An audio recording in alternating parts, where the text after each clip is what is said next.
Hello trader, कैसे हैं आप सब लोग। Welcome back to my channel Naveen forex trader. मैं हमेशा आप लोग से वीकली एनालिसिस डायरेक्ट बना के शेयर करती हूँ। आज मैंने थोड़ा सा पैटर्न चेंज किया। मैंने कहा कि मैं आपके साथ साथ वीकली एनालिसिस अपने ड्रॉ करती हूँ ताकि आप लोग को आइडिया हो कि मैं कैसे वीकली एनालिसिस बनाती हूँ और फिर आप लोग भी इस तरह से आपको इतना मैंने गाइड कर दिया है, इतना आप लोग को समझा दिए हैं इतने सारे टॉपिक्स, तो आप भी अब अपने वीकली एनालिसिस खुद से बना सकते हैं।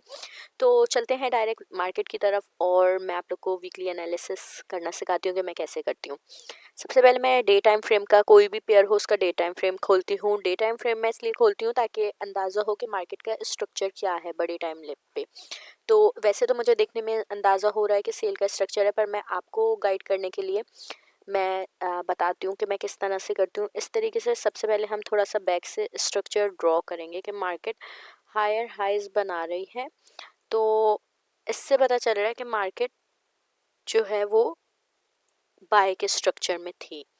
ठीक है, मार्केट बाय के स्ट्रक्चर में थी क्योंकि मार्केट हायर हाइस हायर लो बना रही थी।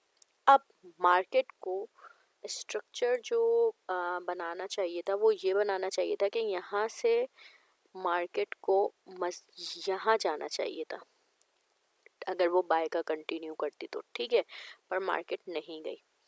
मार्केट ने क्या किया, मार्केट ने यहाँ से इस लो से, जो लास्ट लो था उससे नीचे लो बनाया और फिर उससे भी मजीद नीचे लो बनाया।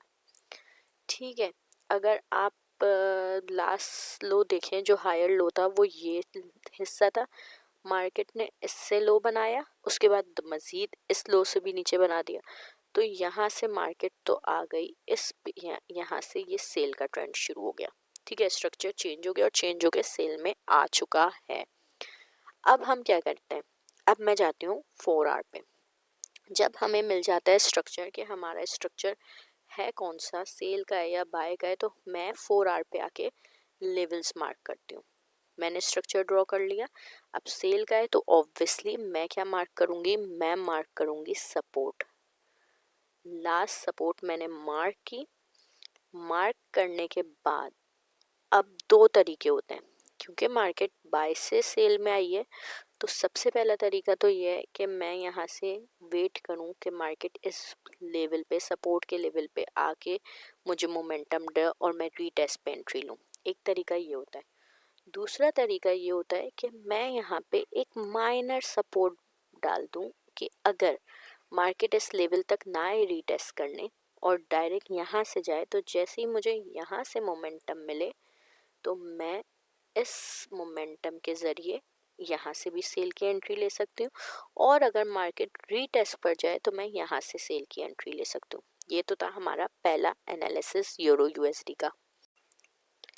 अब हम आते हैं अपने दूसरे पेयर की तरफ, ये है जीबीपी यूएसडी। अब जीबीपी यूएसडी में भी हम सबसे पहले डे टाइम फ्रेम पर आए। इसमें भी मार्केट बाय के स्ट्रक्चर में थी, हायर हाइज बना रही थी। ठीक है, उसके बाद मार्केट यहाँ से रेंज में आ गई।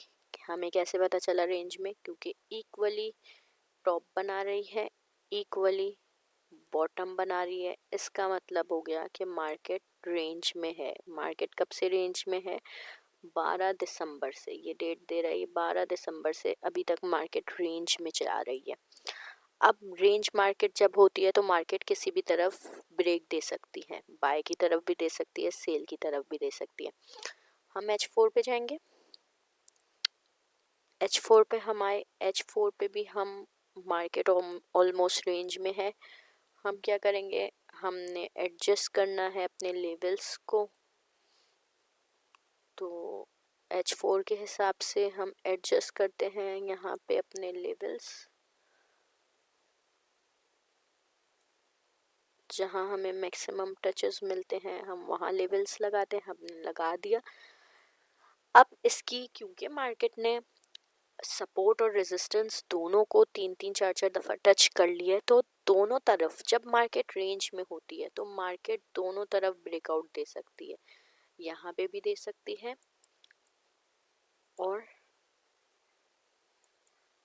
और यहाँ पे भी दे सकती है,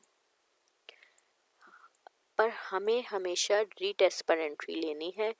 ब्रेकआउट को देखते हुए अगर हम देखें तो इस वक्त हमें यहाँ पे इन दो कैंडल्स को देखें तो हमें बायर सेलर का जो है वो प्रेशर ज़्यादा लग रहा है, लेकिन बायर भी यहाँ पे भी एक स्ट्रॉन्ग बाय की कैंडल मिली है। तो हम वेट करेंगे मार्केट का कि मार्केट पहले रीटेस्ट ब्रेकआउट दे, जिस तरफ भी ब्रेकआउट के बाद हम वेट करेंगे रीटेस्ट का, और रीटेस्ट पे मोमेंटम कैंडल देख के हम इस पे एंट्री ले लेंगे।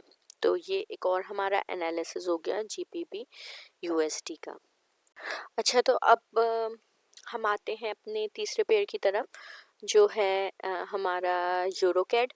डे का टाइम फ्रेम है। इसमें देखें पेयर में ऑलरेडी हम मार्क पहले कर चुके थे, मैंने आप लोग को बोला हुआ था कि ये हमारी वॉच लिस्ट में है कि ये रेंज में चल रहा था पेयर। तो अब इसमें इसने रेंज ब्रेक कर दी डे टाइम फ्रेम पे, ठीक है। यहाँ पे इसने सपोर्ट की तरफ से रेंज ब्रेक करी, रीटेस्ट भी हो चुका है इसका, ठीक है। तो हमें 4 आवर पे या 1 आवर पे इसकी मोमेंटम मिल गई होगी। अब हम डायरेक्ट H4 पे चलते हैं। अब थोड़ा सा टेक्निकल है, यहाँ पे एक चीज़ को समझेगा कि किस तरीके से मार्केट को एनालाइज करते हैं। अब इसने रेंज ब्रेक की, इसके बाद इसने एक दोबारा से बायर ने ऊपर लेके जाना चाहा, लेकिन फिर सेलर नीचे ले आए इस मार्केट को, ठीक है। ये तो आपकी थी रेंज, आपकी उसकी रेंज थी, ये जो लेवल्स मार्क किए हुए मैंने डे टाइम फ्रेम की। अब आप इधर देखें कि यहाँ मार्केट ने रेंज ब्रेक करने के बाद दोबारा रेंज बना ली, दो इक्वल स्विंग्स बना लिए। इसका मैं कलर अगर चेंज कर देती हूँ, रेड कर देती हूँ और इससे भी रेड कर देती हूँ, ब्लैक कर देती हूँ।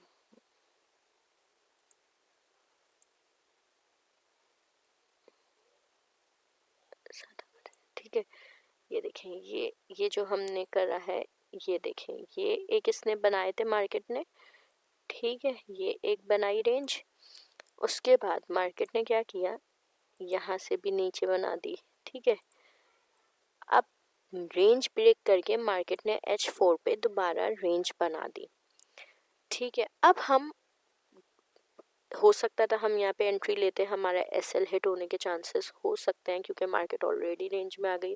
तो हमने क्या किया, माइनर, जब हमने सपोर्ट लगा दी, ये माइनर रेंज है, तो माइनर सपोर्ट जैसे ही ब्रेकआउट होगा, क्योंकि सेल डे टाइम फ्रेम पे इसने सेल की तरफ ब्रेकआउट दिया है, स्ट्रक्चर जैसे ही डे टाइम फ्रेम में प्रॉपर सेल का हो जाएगा और माइनर यहाँ से लेवल ब्रेकआउट होगा सेल का, हम फौरन एंट्री ले लेंगे सेल की इसमें, ठीक है।